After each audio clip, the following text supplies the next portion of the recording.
আসসালামু আলাইকুম। আমার খামারে নতুন মেহমান চলে আসলো। আলহামদুলিল্লাহ। তো সবাই মাশাআল্লাহ বলবেন। এই দেশি মুরগিগুলো আমি বাজার থেকে কিনে আনলাম। এখানে ২ টা গলাশিলা মুরগি আছে। দেখেন কত সুন্দর ২ টা। এখানে ৩ টা মুরগি, ১ টা মোরগ আছে। তো আপাতত ওদেরকে ২ থেকে ৩ দিন এরকম খাঁচায় রাখবো। রাখার পর ছেড়ে দেব। তো অলরেডি তাদের ২ থেকে ৩ দিন হয়ে গিয়েছে। তো আজকে বিকালে ওদেরকে ছাড়বো ইনশাআল্লাহ। দেখা যাক ওরা বাড়িতে থাকে কিনা। তো পিছনে যে ঘরটা দেখতেছেন এই ঘরের ভিতরে মূলত ওদের জায়গা। ওরা ওখানেই থাকবে। তো পিছনে যে হলুদ মুরগিটা দেখতেছেন এটা হয়তো ১ সপ্তাহ থেকে ১৫ দিনের ভিতরে ডিম পেড়ে দিবে ইনশাআল্লাহ আশা করতেছি। গলাশিলার যে ২ টা মুরগি দেখতেছেন এই ২ টা মুরগি একটু সময় লাগবে। ১ মাস একটু সময় লাগবে। ১ মাস পরে ওরাও মাশাআল্লাহ ডিমে এসে পড়বে। তো এখানে দেখেন খাবার দিতেছি কি মুরগিগুলাকে খাবার দিচ্ছি হচ্ছে চাল আর ভাঙ্গা ভুট্টা। আপাতত চাল এবং ভাঙ্গা ভুট্টাই দিতেছি। দেখেন খাবারের জন্য পাগল হয়ে গেছে। আর ১ম যখন আনছি ২ দিন কোনো খাবারই খাই নাই। এরকম একটা অবস্থা। মানে কোনো খাবারই খায় ওদের পছন্দ হইতেছে না। হঠাৎ কইরা ছাড়া মুরগি আটকানো হইছে। হঠাৎ করে ভয় পেয়ে গেছে। খাবার খাইতেছে না। এখন মাশাআল্লাহ দেখি খাবারটা দেওয়ার সাথে খেয়ে ফেলে। তো একটা মোরগ আছে এই মোরগটা এখন ভাগ দিতেছে। ওদের ৩ জনের বয়স প্রায় সেম কাছাকাছি। ওরা এখনো ডিম পারেনি। তো এদের সাথে আমার আরো কিছু মুরগি আছে। এটা পরবর্তী ভিডিওতে আপনাদেরকে দেখাবো ইনশাআল্লাহ। তো যাদের গ্রামের বাড়ি তারা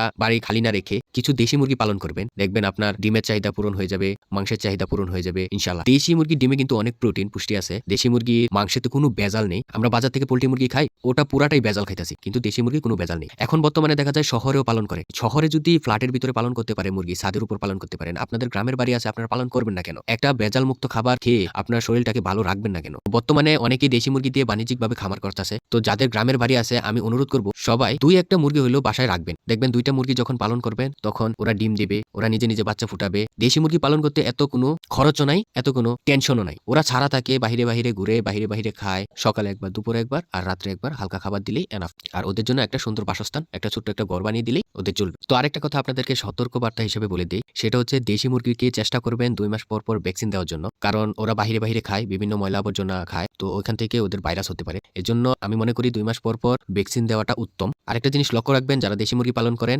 সিজন চেঞ্জ হলেই কিন্তু দেশি মুরগির বিভিন্ন ভাইরাসে আক্রমণ করে, ঠান্ডা লাগে। তো এই দিকে খেয়াল রাখবেন। আপনারা যদি এইদিকে খেয়াল না রাখেন তাহলে আপনাদের দেশি মুরগি পালন করে একদম পুরা বৃথা যাবে। কারণ দেখবেন দেশি মুরগি ভালো আছে আপনার বাড়িতে থাকতেছে, খাইতেছে, ডিম পারতেছে, বাচ্চা দিতেছে সুন্দর। হঠাৎ করে দেখবেন কোথা থেকে একটা ভাইরাস আক্রমণ করছে যার কারণে আপনার খামারের সকল মুরগি শেষ হয়ে যাবে। তো এটা থেকে সাবধান, ভাইরাস থেকে সাবধান। আপনারা মুরগিকে একটু খেয়াল রাখবেন কোন সময় ঠান্ডা লাগছে।